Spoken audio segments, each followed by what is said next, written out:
Hello my dear friends, welcome to our channel be nice for better life. इस video में आप देखने वाले हैं 800 प्लस जीके सीरीज का पार्ट 12, जिसमें मैंने रिपीटेड प्रश्नों को शामिल किया है। वीडियो को ध्यानपूर्वक अंत तक देखें और अपने सुझाव हमें कमेंट बॉक्स में जरूर लिखें। तो इधर उधर की बातें न करते हुए हम सीधे प्रश्न संख्या 1 को देखते हैं। और हाँ दोस्तों, आपने अभी तक चैनल को सब्सक्राइब नहीं किया है तो चैनल को सब्सक्राइब जरूर कर लेंगे। आज का हमारा पहला प्रश्न कहता है, अंतःसागरीय भूकंपों द्वारा उत्पन्न समुद्री लहरों को क्या कहा जाता है? अंतःसागरीय भूकंपों द्वारा उत्पन्न समुद्री लहरों को क्या कहा जाता है? उत्तर होगा सुनामी। उत्तर होगा सुनामी। हमारा अगला प्रश्न है, सूर्य के चारों ओर चक्कर लगाते ग्रह का वेग।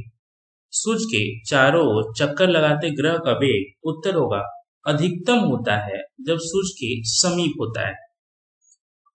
सूर्य के चारों ओर चक्कर लगाते ग्रह का वेग अधिकतम होता है जब सूर्य के समीप होता है। अगला प्रश्न है, एक ग्रह की अपने कक्ष में सूर्य से अधिकतम दूरी को क्या कहा जाता है? एक ग्रह की अपने कक्ष में सूर्य से अधिकतम दूरी को अपसौर कहा जाता है। उत्तर होगा अपसौर। अगला प्रश्न है, विश्व का सर्वाधिक ऊंचा पठार कौन सा है? विश्व का सर्वाधिक ऊंचा पठार तिब्बत का पठार है। उत्तर होगा तिब्बत का पठार। अगला प्रश्न है, मेघ गर्जन वायुमंडल की किस परत में होता है? मेघ गर्जन बादल गरजते हैं आसमान में, वो क्षोभ मंडल में होता है। उत्तर होगा क्षोभ मंडल। अगला प्रश्न है, पृथ्वी का पांचवा सबसे बड़ा द्वीप कौन सा है? पृथ्वी का पांचवा सबसे बड़ा द्वीप अंटार्कटिका है। पृथ्वी का सबसे बड़ा पांचवा जो सबसे बड़ा द्वीप है वो अंटार्कटिका है। उत्तर होगा अंटार्कटिका। अगला प्रश्न है, कौन सा सागर हिंद महासागर का पूर्वोत्तर भाग है? वह कौन सा सागर है जो हिंद महासागर का पूर्वोत्तर भाग है? उत्तर होगा अंडमान सागर। उत्तर होगा अंडमान सागर। अगला प्रश्न है, आदम की चोटी किस देश में स्थित है? आदम की चोटी किस देश में स्थित है? उत्तर होगा श्रीलंका में आदम की चोटी स्थित है। अगला प्रश्न है, कौन सा देश अंगुली नुमा झीलों के लिए प्रसिद्ध है? कौन सा देश अंगुली नुमा झीलों के लिए प्रसिद्ध है? उत्तर होगा फिनलैंड। अगला प्रश्न है, कौन सी नदी मुंगेर पहाड़ी से निकलती है? कौन सी नदी मुंगेर पहाड़ी से निकलती है? तो उत्तर होगा इंद्रावती नदी। इंद्रावती नदी जो है मुंगेर की पहाड़ी से निकलती है। अगला प्रश्न है, किसी स्थान विशेष की वर्षा निर्भर करती है? किसी स्थान विशेष की वर्षा निर्भर करती है किन चीजों पर? उत्तर होगा पर्वतों की दिशा पर। पर्वतों की दिशा पर। अगला प्रश्न है, पेरियार वन्यजीव अभयारण्य किस राज्य में स्थित है? पेरियार वन्यजीव अभयारण्य किस राज्य में स्थित है? तो ये केरल राज्य में स्थित है। उत्तर होगा केरल। अगला प्रश्न है, पृथ्वी के अंदर जिस स्थान से भूकंप की उत्पत्ति होती है वह स्थान कहलाता है? क्या कहलाता है? पृथ्वी के अंदर जिस स्थान से भूकंप की उत्पत्ति होती है वो उद्गम केंद्र कहलाता है। भूकंप का उद्गम केंद्र। अगला प्रश्न है, उष्णकटिबंधीय चक्रवात की प्रचंडता का अनुभव भारत में सर्वाधिक किस क्षेत्र में होता है? उष्णकटिबंधीय चक्रवात की प्रचंडता का अनुभव भारत में बंगाल की खाड़ी में अत्यधिक होता है या सर्वाधिक होता है? उत्तर होगा बंगाल की खाड़ी। अगला प्रश्न है, ज्वालामुखी से लावा के अतिरिक्त सैलों तथा खनिजों के टुकड़े बाहर आते हैं। ज्वालामुखी से लावा के अतिरिक्त सैल तथा खनिजों के टुकड़े बाहर आते हैं, उन्हें क्या कहा जाता है? उत्तर होगा पाइरोक्लास्ट। उत्तर होगा पाइरोक्लास्ट। अगला प्रश्न है, कैगा परमाणु ऊर्जा केंद्र किस राज्य में है? कैगा परमाणु ऊर्जा केंद्र किस राज्य में है? तो ये कर्नाटका राज्य में। उत्तर होगा कर्नाटका। अगला प्रश्न है, कौन सा महासागर प्रतिवर्ष छोटा होता जा रहा है? कौन सा ऐसा महासागर है जो साल दर साल छोटा होता जा रहा है? उत्तर होगा प्रशांत महासागर। अगला प्रश्न है, जब तक मिलने वाला अब तक मिलने वाला सबसे बड़ा हीरा कौन सा है? अभी तक जितने भी प्रकार के हीरे मिले हैं उनमें सबसे बड़ा हीरा क्यूलिनॉन है। क्यूलिनॉन। उत्तर होगा क्यूलिनॉन। अगला प्रश्न है, भारत की सर्वाधिक उपजाऊ मिट्टी कौन सी है? भारत की सर्वाधिक उपजाऊ मिट्टी जलोढ़ मिट्टी है। उत्तर होगा जलोढ़ मिट्टी। अगला प्रश्न है, विश्व का एकमात्र तैरता हुआ राष्ट्रीय उद्यान कौन सा है? विश्व का एकमात्र तैरता हुआ राष्ट्रीय उद्यान कैबुल लामजाओ जो कि मणिपुर में स्थित है। कैबुल लामजाओ जो कि मणिपुर में स्थित है, यह विश्व का एकमात्र तैरता हुआ राष्ट्रीय उद्यान है। अगला प्रश्न है, सर्वप्रथम किस देश की मृदा वर्गीकरण संपूर्ण रूप से 1938 में प्रकाशित हुई? किस देश की मृदा वर्गीकरण संपूर्ण रूप से 1938 में प्रकाशित हुई थी?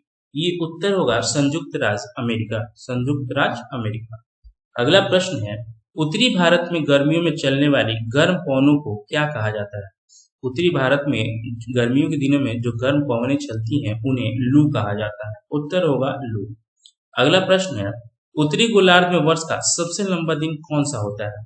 उत्तरी गोलार्ध में, ध्यान रखिएगा यहाँ पे प्रश्न में कह रहा है उत्तरी गोलार्ध में वर्ष का सबसे लंबा दिन 21 जून होता है।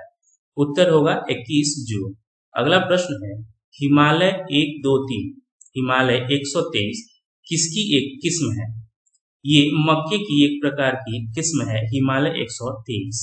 अगला प्रश्न है, उकटा रोग से किसकी फसल को नुकसान पहुंचता है या फिर किस फसल में उकटा रोग लगता है? तो ये अरहर के पौधों में उकटा रोग लगता है। अगला प्रश्न है, किस पशु को गरीबों की गाय कहा जाता है? ऐसा कौन सा पशु है जिसे गरीबों की गाय कहा जाता है? उत्तर होगा बकरी। अगला प्रश्न है, भारत की सबसे महत्वपूर्ण तिलहन फसल कौन सी है?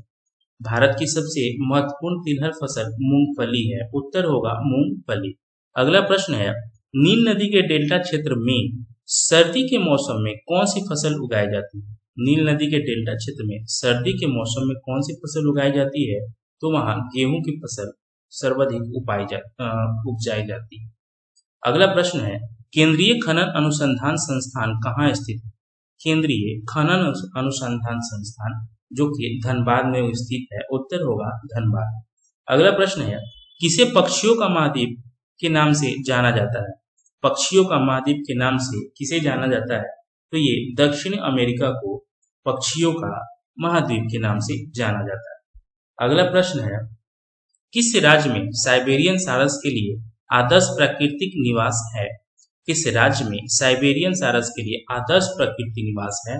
उत्तर होगा अरुणाचल प्रदेश। उत्तर होगा अरुणाचल प्रदेश। अगला प्रश्न है, भारत का सर्वाधिक नगरीकृत राज्य कौन सा है? भारत का सर्वाधिक नगरीकृत राज्य महाराष्ट्र है, सबसे अधिक नगरीकृत राज्य। अगला प्रश्न है, भारत में जल विद्युत शक्ति के विकास में कौन सा राज्य अग्रणी है? भारत में जल विद्युत शक्ति के विकास में उत्तर प्रदेश सबसे अग्रणी है। उत्तर होगा उत्तर प्रदेश। अगला प्रश्न है, कौन सा शहर कर्क रेखा से निकटतम दूरी पर स्थित है? ये शहर के बारे में पूछ रहा है, तो कौन सा शहर कर्क रेखा से निकटतम दूरी पर? जबलपुर पड़ता है। जबलपुर पड़ता है कर्क रेखा से निकट। अगला प्रश्न है, किस तिथि को दिन और रात बराबर होते हैं? किस तिथि को दिन और रात बराबर होते हैं? तो 23 सितंबर और 21 मार्च को दिन और रात बराबर होते हैं। अगला प्रश्न है, इंदिरा गांधी नहर का उद्गम स्थल क्या है? इंदिरा गांधी नहर का उद्गम स्थल गांधी सागर बांध। उत्तर होगा गांधी सागर बांध। अगला प्रश्न है, भारत का सबसे अधिक बाढ़ग्रस्त राज्य कौन सा है? भारत का सबसे अधिक बाढ़ग्रस्त राज्य बिहार है। उत्तर होगा बिहार। अगला प्रश्न है, संसार की सबसे बड़ी तोपवाहक नहर कौन सी है? ऐसी कौन सी नदी है जो तोपवाहक नदी, सबसे बड़ी तोपवाहक नदी है? उत्तर होगा शू नहर। उत्तर होगा शू नहर। अगला प्रश्न है, बरमूडा त्रिकोण कहाँ अवस्थित है? बरमूडा त्रिकोण कहाँ अवस्थित है? तो ये पश्चिमी उत्तरी अटलांटिक सागर में स्थित है बरमूडा त्रिकोण। उत्तर होगा पश्चिमी उत्तरी अटलांटिक महासागर। अगला प्रश्न है, विश्व की सर्वाधिक गहरी झील कौन सी है? विश्व की सर्वाधिक गहरी झील बैकाल झील। उत्तर होगा बैकाल झील। अगला प्रश्न है, कौन सी पारिस्थितिक तंत्र पृथ्वी के सर्वाधिक क्षेत्र पर फैला हुआ है? कौन सा पारिस्थितिकी तंत्र पृथ्वी के सर्वाधिक क्षेत्र पर फैला हुआ है? तो समुद्र जो है वो पृथ्वी के सर्वाधिक क्षेत्र पर फैला हुआ है। अगला प्रश्न है, उत्तर प्रदेश में उगाई जाने वाली फसलों में से किसकी अवधि न्यूनतम है? उत्तर प्रदेश में उगाई जाने वाली फसलों में से किसकी अवधि न्यूनतम है, यानी कि कौन सबसे कम समय में फसल हो जाता है? तो उत्तर होगा मूंग। उत्तर होगा मूंग। अगला प्रश्न है, दक्षिणी गोलार्ध में वर्ष का सबसे छोटा दिन कौन सा होता है? यहाँ पे देखिएगा दक्षिणी गोलार्ध के बारे में पूछ रहा है, तो दक्षिणी गोलार्ध में वर्ष का सबसे छोटा दिन 21 जून को होता है। अगला प्रश्न है, 21 दिसंबर को सूर्य ठीक किस रेखा के ऊपर होता है? 21 दिसंबर को सूर्य किस रेखा के ऊपर होता है? ठीक ऊपर में किस रेखा के होता है? उत्तर होगा 21 दिसंबर को सूर्य मकर रेखा के ठीक ऊपर होता है। अगला प्रश्न है, वे हवाएं जो ऋतु के अनुसार अपनी दिशा बदल लेती है उन्हें क्या कहते हैं? वे हवाएं जो ऋतु के अनुसार अपनी दिशा बदल लेती है उन्हें द्वितीयक पवनें कहते हैं। उत्तर होगा द्वितीयक पवनें। अगला प्रश्न है, किस ग्रह को जल ग्रह अथवा नीला ग्रह कहा जाता है? किस ग्रह को जल ग्रह या नीला ग्रह कहा जाता है? तो ये पृथ्वी को ही नीला ग्रह या जल ग्रह कहा जाता है, क्योंकि पृथ्वी पर सबसे ज्यादा जल है और इसका रंग भी जल के कारण नीला दिखता है, तो ये जल ग्रह और नीला ग्रह कहा जाता है। अगला प्रश्न है, कौन सा महासागर पृथ्वी का 1/3 भाग घेरता है? पृथ्वी का 1/3 भाग कौन सा महासागर घेरता है? उत्तर होगा प्रशांत महासागर। अगला प्रश्न है, किस महासागर की आकृति अंग्रेजी भाषा के अक्षर एस की आकृति से मिलती है? ऐसी कौन सी महासागर है जिसकी आकृति अंग्रेजी भाषा के एस लेटर से आकृति से मिलती है? उत्तर होगा अटलांटिक महासागर। अगला प्रश्न है, किस विश्व प्रसिद्ध विद्वान को आधुनिक मानव भूगोल का जनक कहा जाता है? किस विश्व प्रसिद्ध विद्वान को आधुनिक मानव भूगोल का जनक कहा जाता है? उत्तर होगा फ्रेडरिक रैटजे। फ्रेडरिक रैटजे। अगला प्रश्न और आखिरी प्रश्न है आज का, विश्व के किस देश में अनुमानतः संसार का सबसे बड़ा लौह अयस्क का भंडार है? विश्व के किस देश में अनुमानतः संसार का सबसे बड़ा लौह अयस्क आयरन अयस्क का भंडार है? उत्तर होगा रूस। रूस में जो है सो विश्व का सबसे बड़ा लौह अयस्क का भंडार है। तो दोस्तों ये वीडियो यहीं पे समाप्त होता है। आप हमें कमेंट बॉक्स में बताएं कि वीडियो आपको कैसा लगा। वीडियो को देखने के लिए बहुत बहुत धन्यवाद। Thank you so much.